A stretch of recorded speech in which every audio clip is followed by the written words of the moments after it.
This is a fan-generated show.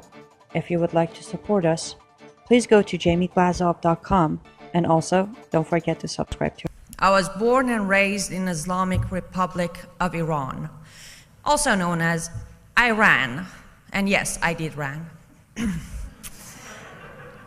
I was born after the revolution when the country was 100% Islamic and under Sharia.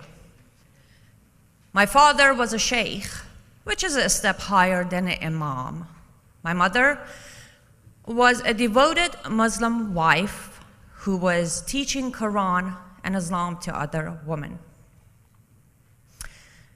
At age 9, by government and my family, I was called a woman, a full adult woman.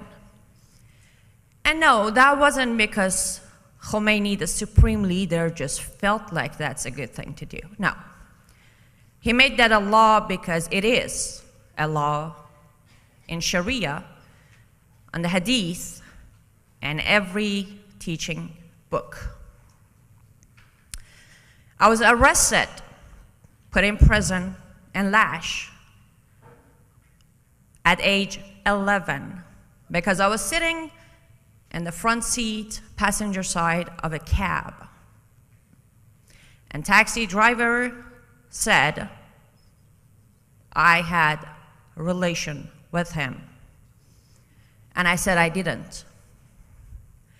The judge took his word over mine because in Quran, 4th surah says, a woman counts as a half a man. Therefore, her testimony counts as a half of a person.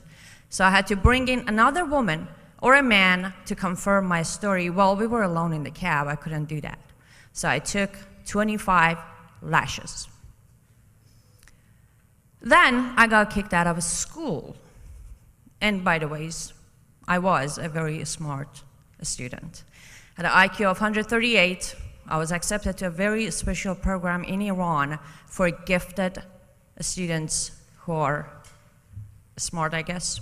But they kicked me out because my father did not want me to continue going to school. So he didn't come to register me. I begged them and they said, well, your guardian, male guardian, is not signing the paper. So we know you're smart and we know you want to become a dentist, which I never did, but get out. Then I started speaking out. I started telling my father that I don't understand why he gets to tell me what to do. So he told me to go and read the 4th surah of Quran. I did. I got my answer there because Allah told my father that he is in charge of me. And because I only have half a brain, I can't make the right decision, so he's gonna have to make it for me. Moving forward, I was 13, close to my 14, so let's just say I was 14. One day I was told, you're about to become a wife of this man. There's a man. Yep, I did.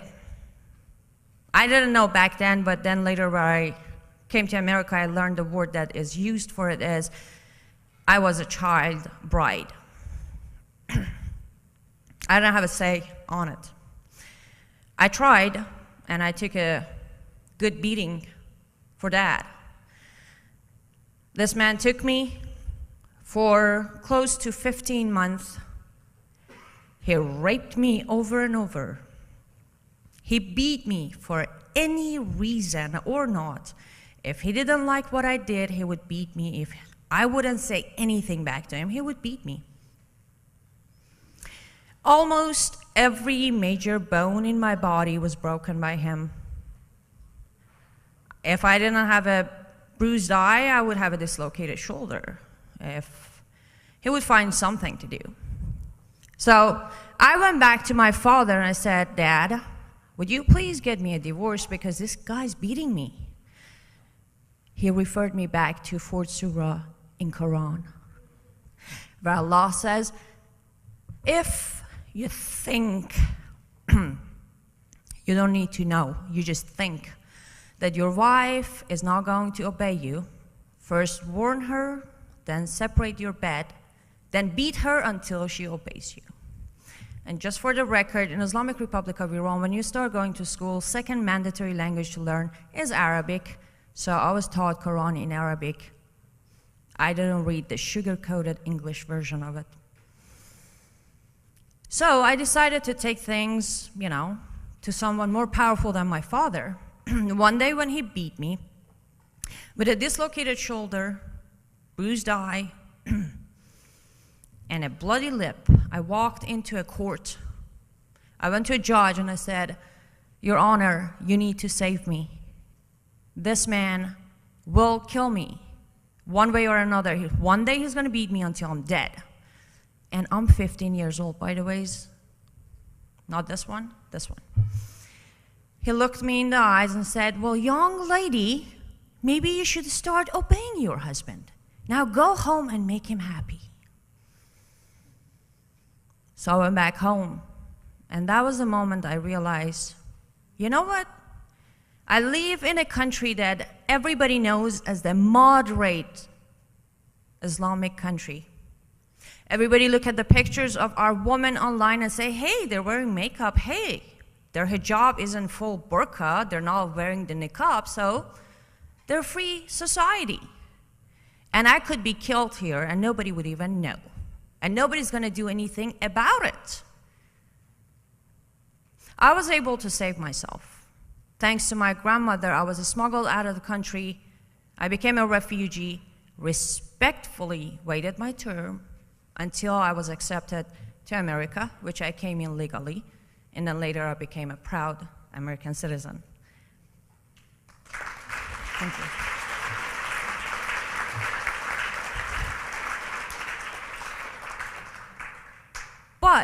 But, there are so many little 14-year-olds Annie Cyruses left behind.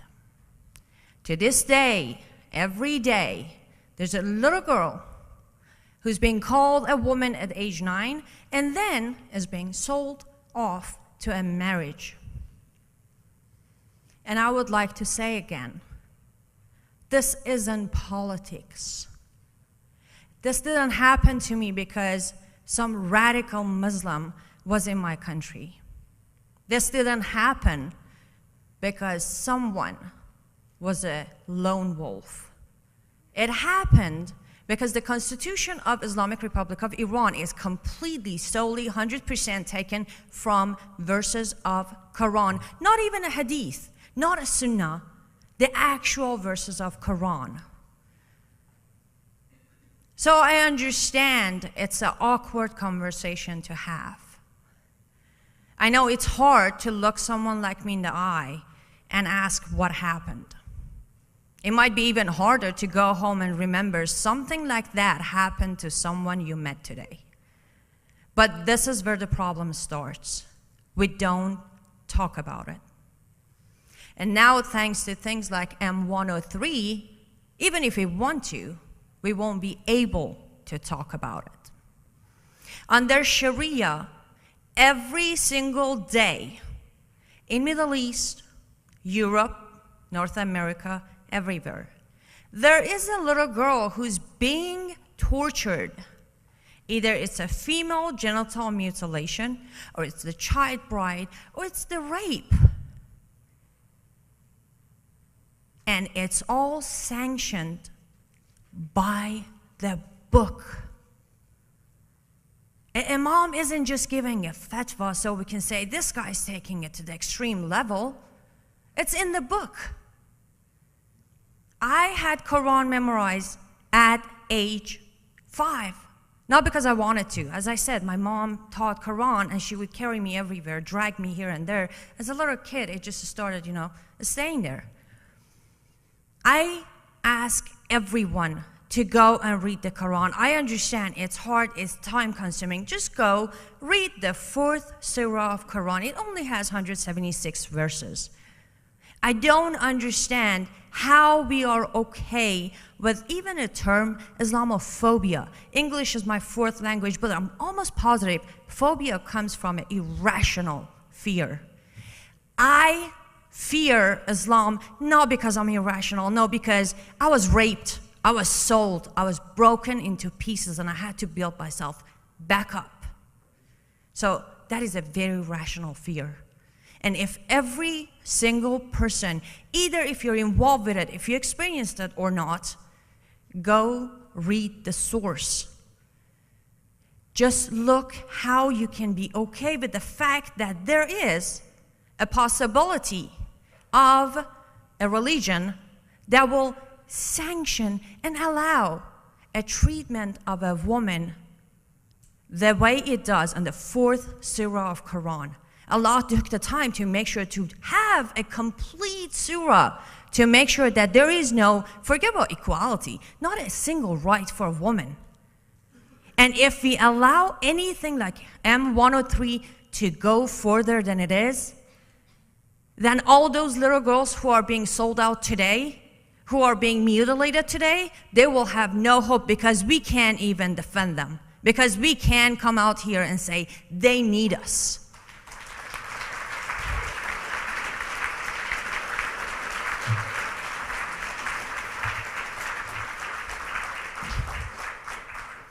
I will leave you with one thing. As I said, I survived and I'm grateful.